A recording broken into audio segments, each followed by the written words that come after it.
ರಾಜ್ಯ ಕಾಂಗ್ರೆಸ್ ಸರ್ಕಾರದ ಸಾವಿರಾರು ಸಮಸ್ಯೆಗಳ ನಡುವೆಯೇ 1000 ದಿನಗಳು ಕಳೆದು ಹೋಗಿವೆ ಎಂದು ವಿಧಾನಸಭೆ ವಿರೋಧ ಪಕ್ಷದ ನಾಯಕ ಆರ್ ಅಶೋಕ ಮಂಡ್ಯದಲ್ಲಿ ಇಂದು ಹೇಳಿದ್ದಾರೆ.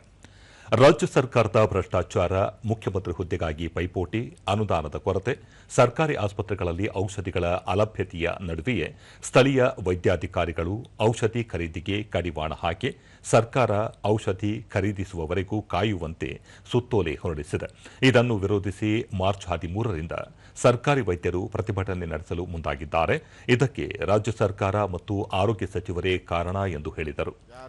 ಸರ್ಕಾರಿ ನೌಕರರು, ಅಂಗನವಾಡಿ ಕಾರ್ಯಕರ್ತೆಯರಿಗೆ ವೇತನ ಪಾವತಿ ಮಾಡಲು ಸಾಧ್ಯವಾಗದ ಪರಿಸ್ಥಿತಿ ನಿರ್ಮಾಣವಾಗಿದೆ. ಗುತ್ತಿಗೆದಾರರ ಬಾಕಿ ಪಾವತಿಸಿಲ್ಲ. ರಾಜ್ಯದ ಬೊಕ್ಕಸ ಖಾಲಿಯಾಗಿದೆ ಎಂದರು.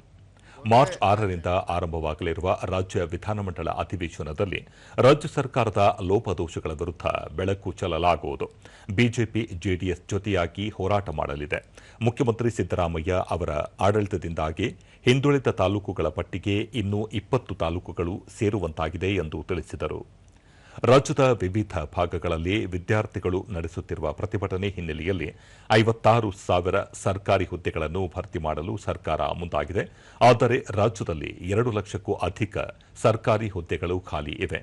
ಶೀಘ್ರದಲ್ಲೇ ಭರ್ತಿ ಮಾಡಿಕೊಳ್ಳಲು ಉದ್ದೇಶಿಸಿರುವ ಹುದ್ದೆಗಳನ್ನು ಒಳ ಮೀಸಲಾತಿಗೆ ಸಂಬಂಧಿಸಿದಂತೆ ಸುಪ್ರೀಂ ಕೋರ್ಟ್ಗೆ ಸರ್ಕಾರ ಅಫಿಡವಿಟ್ ನೀಡಬೇಕಾಗಿದೆ. ಜೊತೆಗೆ ನ್ಯಾಯಾಲಯದ ಆದೇಶದಂತೆ ಕ್ರಮ ಕೈಗೊಳ್ಳಬೇಕು ಎಂದು ಹೇಳಿದರು. ಕೋಟಿ ಕಾಂಟ್ರಾಕ್ಟರ್ಗಳಿಗೆ ಪೆಂಡಿಂಗ್ ಬಿಲ್, ಅವರು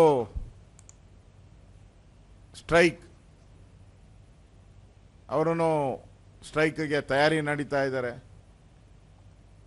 ಅಂದರೆ ಇಡೀ ಕರ್ನಾಟಕದಲ್ಲಿ ಇನ್ಮೇಲೆ ಸ್ಟ್ರೈಕ್ಗಳು, ಎಲ್ಲ ಕಡೆ ಹೋರಾಟ, ಸ್ಟ್ರೈಕು. ಆ ಪರಿಸ್ಥಿತಿಗೆ ಇವತ್ತು ರಾಜ್ಯ ಸರ್ಕಾರ ತಂದಿದೆ. ಅಂದರೆ ರಾಜ್ಯದ ಬೊಕ್ಕಸ ಖಾಲಿ ಆಗಿರೋದು ಇದರಿಂದ ಸ್ಪಷ್ಟ ಆಗಿದೆ.